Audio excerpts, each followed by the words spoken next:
Assalamualaikum warahmatullahi wabarakatuh. Perkenalkan, kami dari kelompok 2 yang beranggotakan 4 orang. Yang pertama yaitu saya sendiri, Alvanita Anggraini, dengan NIM 2308090736. Yang kedua, Mai Putri Nurfadilah dengan NIM 2308090744. Yang ketiga, Nabila Uristu Alfirdaus dengan NIM 2308090749. Dan yang terakhir, Justisia Nurrahman F dengan NIM 2308090754. Nah, di sini kami akan memberikan tanggapan terhadap kasus di ruang kelas. Di sini ada 3 kasus. Kasus yang pertama akan dijelaskan oleh Mbak Justisia, kasus yang kedua akan dijelaskan oleh Mbak Dila, dan kasus yang ketiga akan dijelaskan oleh Mbak Nabila.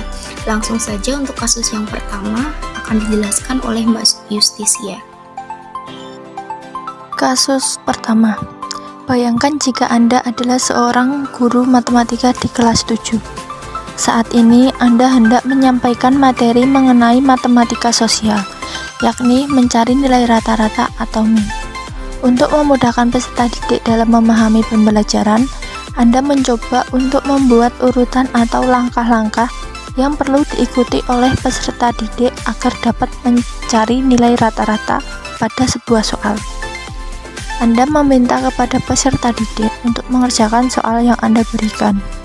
Hasilnya, peserta mampu mengerjakan soal dengan benar, sesuai dengan langkah yang telah Anda siapkan.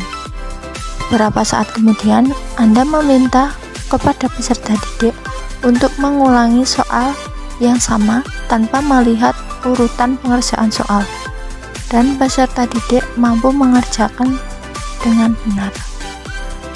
Lalu, menurut Anda, apa yang membuat peserta didik mampu mengerjakan soal dengan baik pada percobaan kedua, tanpa melihat urutan atau langkah pengerjaan soal?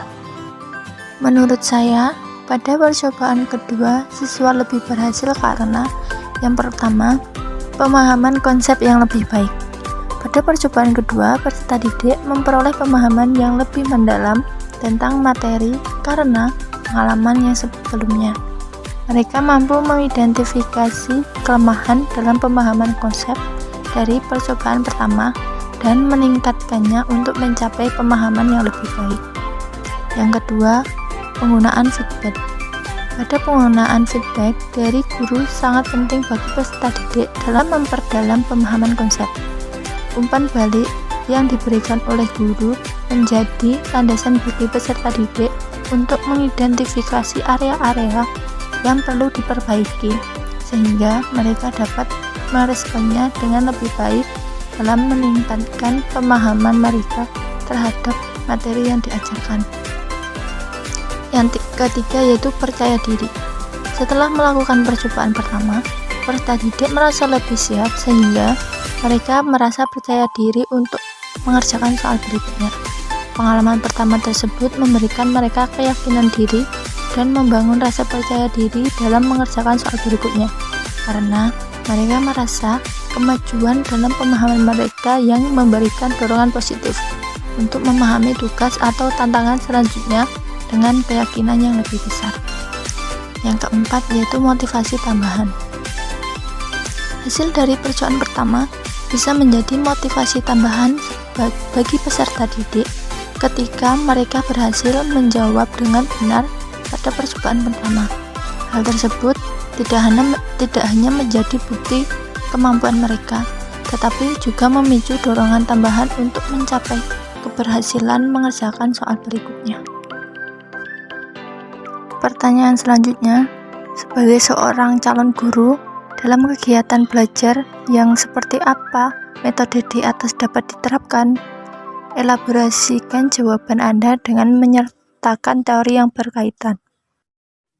Dengan menerapkan metode konstruktivisme dari Vygotsky. Penerapan metode konstruktivisme dari Vygotsky yang menekankan pembelajaran sebagai proses aktif di mana siswa membangun pemahaman mereka sendiri melalui interaksi sosial, penggunaan alat mediasi, dan pembelajaran berbasis tugas. Siswa diajak untuk melangkah dari tahap bantuan menuju ke mandiri dalam pembelajaran. Pendekatan ini mencerminkan konsep ZPD-Vygotsky, di mana siswa didorong untuk melangkah dari tingkat bantuan menuju tingkat kemandirian dalam pembelajaran. Selanjutnya yaitu kasus 2. Rina adalah seorang guru di kelas 1 SD. Sebagian besar peserta didiknya belum bisa berhitung dengan lancar. Rina sedang memikirkan cara yang sesuai untuk membantu setiap peserta didik menyelesaikan tantangan belajarnya.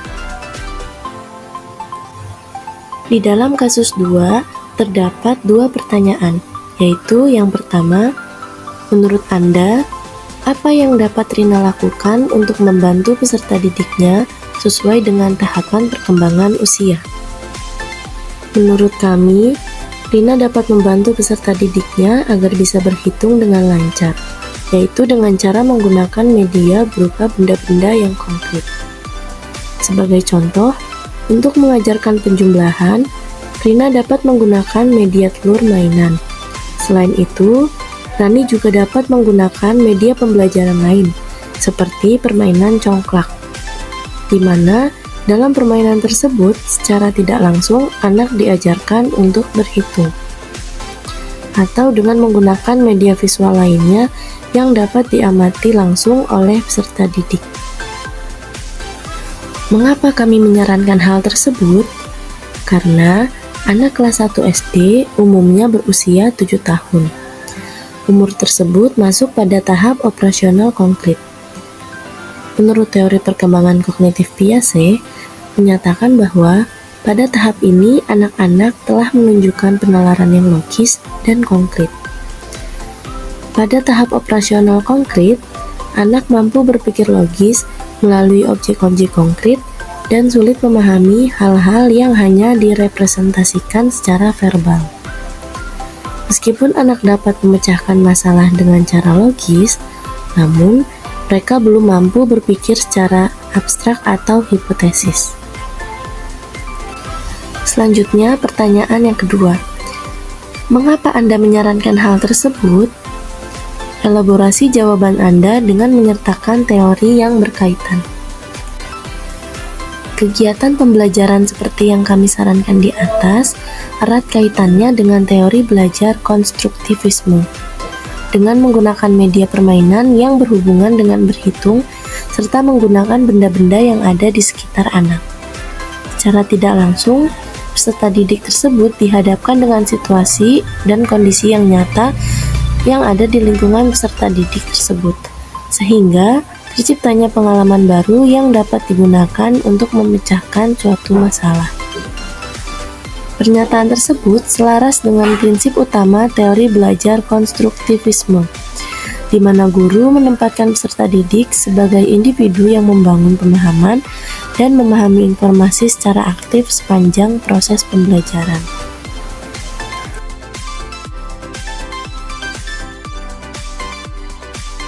Selanjutnya untuk kasus yang ketiga, Made adalah seorang guru yang mengajar di salah satu sekolah negeri wilayah Bali.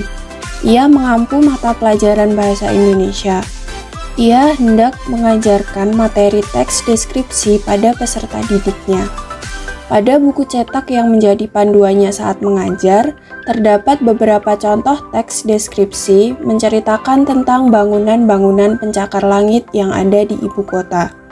Dengan memperhatikan latar belakang setiap peserta didiknya, Made pun mencoba untuk memberikan contoh berbeda.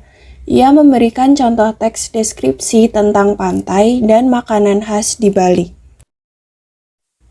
Pertanyaan pertama untuk kasus tersebut, menurut Anda, apakah pertimbangan dan keputusan Made sudah sesuai? Mengapa demikian? Menurut kami, pertimbangan dan keputusan yang diambil Made sebagai seorang guru sudah sangat sesuai. Made menunjukkan tingkat kesadaran dan kepekaan yang tinggi terhadap perbedaan latar belakang peserta didiknya. Keputusan untuk mengganti contoh teks deskripsi tentang bangunan pencakar langit di ibu kota menjadi pantai dan makanan khas Bali merupakan langkah yang bijaksana karena menciptakan pembelajaran yang inklusif dan relevan dengan budaya lokal serta kehidupan sehari-hari peserta didik. Pendekatan ini memungkinkan peserta didik untuk lebih mudah terhubung dengan materi pembelajaran karena contoh yang diberikan sesuai dengan lingkungan. Elaborasi jawaban Anda dengan menyertakan teori yang berkaitan. Prinsip yang Made gunakan dalam kasus tersebut mengacu pada teori belajar konstruktivisme.